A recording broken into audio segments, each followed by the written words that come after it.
Good evening and welcome to this reflection from Salisbury Cathedral on the 2nd of July. My name is Maggie Gillibo and I'm one of the priests at the Cathedral, and it's good to be back with you again this evening.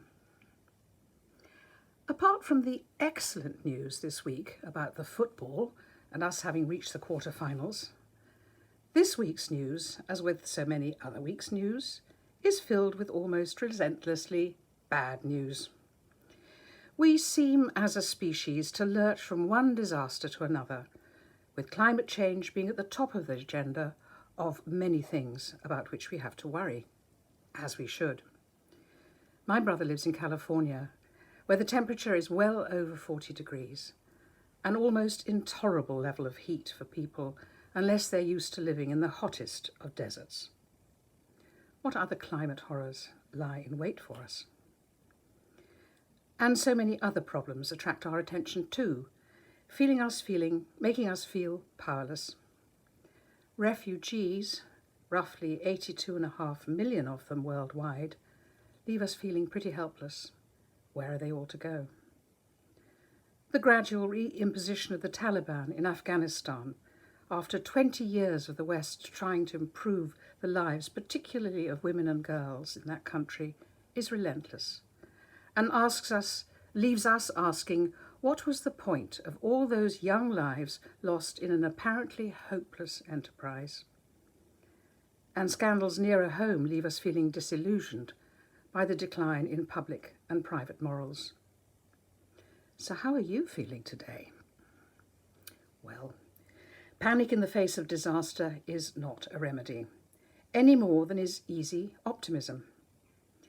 I, for one, do not subscribe to the idea that everything will be all right in the end, because we are a clever species and somehow we will think ourselves out of our problems.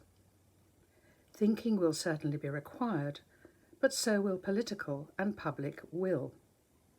What we do as a society is going to shape our post-COVID world. The problems are collectively ours, and so must be the response. But where does that leave you and me in our small corner of the world?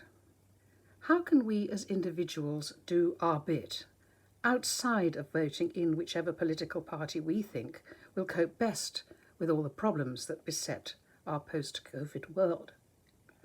In particular, what can we do as Christians to improve matters? Well, as I said, we ought to continue our democratic responsibilities in engaging in the political process. If you remember how hard and long this country and society had to fight for universal suffrage, the least we can do is exercise our vote. But at a deeper, more personal level, how should we carry on? Most of us are not called to high office or to lives of glamour and excitement.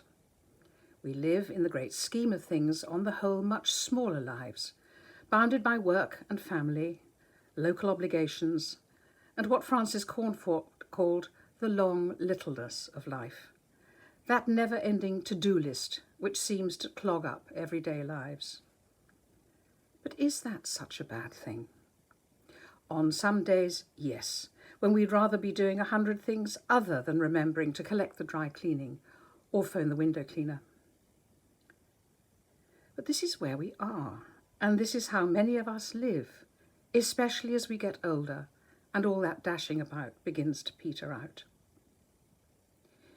If we look at the parables, we can see how Jesus in the Bible totally understood how the people of his time lived out their lives against the backdrop of ordinariness and the humdrum.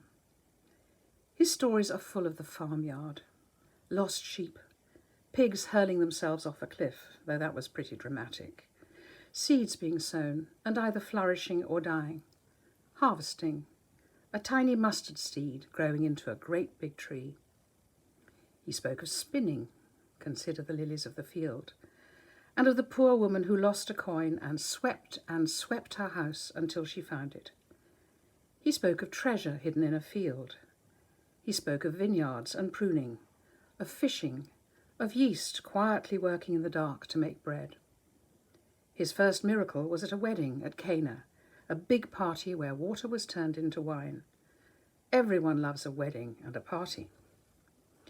He chose his apostles from amongst the ordinary folk of his time, fishermen, a tax collector, and so on. 2 of his female followers, Mary and Martha, were concerned about household affairs, particularly Martha, and this led to a short homily on keeping the balance right between a spiritual and a practical life. As he was dying, one of Jesus' last thoughts was for his mother, whom he gave to the beloved disciple to care for. Family relationships were always important to him. He understood as a skilled teacher that the stories he told had to resonate with the lived experience of those round him if they were to have any effect, and especially if they were to be memorable. And how memorable they have been. 2,000 years later, we are still retelling and retelling them.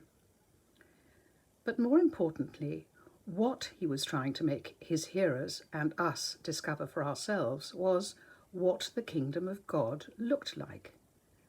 It was like a mustard seed that grew into a tree. It was abundantly generous, as was the wine at Cana. Those who sought the kingdom of God would sell everything they have, metaphorically, in order to buy that field where the treasure, the kingdom, was buried. And if we strayed from God's love or turned our backs on him, he would, like any good shepherd, make every effort to find us and bring us home to the flock. His stories uncover the truth of the kingdom of God, rather than just telling us what the kingdom of God is. Many of his stories began with, "The kingdom of God is like." The images linger in our minds. These homely metaphors and parables ground us in the knowledge and love of God as he approaches us in a language we understand, even if we are far from an actual farm or vineyard. They tell us, in effect, that he understands the nature of our ordinary, everyday lives. So how then can we, in the face of seemingly endless disasters and what feels like encroaching chaos, live our lives in a meaningful Christian way and help others discover the kingdom of God, bounded as we are by the circumstances in which we find ourselves?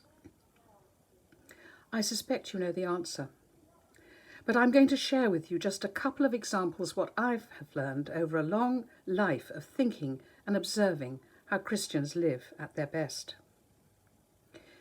We continue to practice our faith as faithful as possible in prayer and worship. We continue to care for each other in thousands of little ways, which help build communities of love. We are attentive to those communities outside our own, particularly those who are struggling. We might be surprised how much desperate need is on our own doorstep. We attempt to be cheerful. There is perhaps nothing drearier than a cheerless Christian. We have a gospel to proclaim which is wonderful, flooding the world with love. We need to show that in our lives and our demeanour, however tough the circumstances, if we possibly can. We are generous with our time, and if we have it, with our money in helping others. We never stop trying to discover for ourselves what the kingdom of God looks like, and by example we try to help others on their journey of discovery too. I'm sure there are many, many other things you would add to my list. So how to sum up? I don't know if you've come across the novel Middlemarch by the great Victorian novelist George Eliot, who is actually a woman. It is acknowledged to be one of the greatest novels in the English language, and certainly one of my favourites.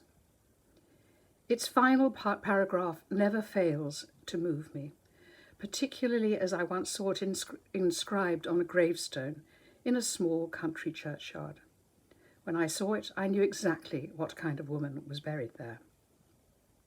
It was a tribute to all the hidden lives of faithful Christians everywhere. Let me read you the final paragraph of the novel. The her of the novel here is the heroine, Dorothea Brooke. Her finely touched spirit still had its fine issues, though they were not widely visible. Her full nature spent itself in channels which had no great name on earth. but the effect of her being on those around her was incalculably diffuse. For the growing good of the world is partly dependent on unhistoric acts, and that things are not so ill with you and me as they might have been is half owing to the number who lived faithfully a hidden life and rest in unvisited tombs. Amen to that. Thank you so much for being with me this evening. I hope that the rest of your evening is extremely pleasant. Goodbye.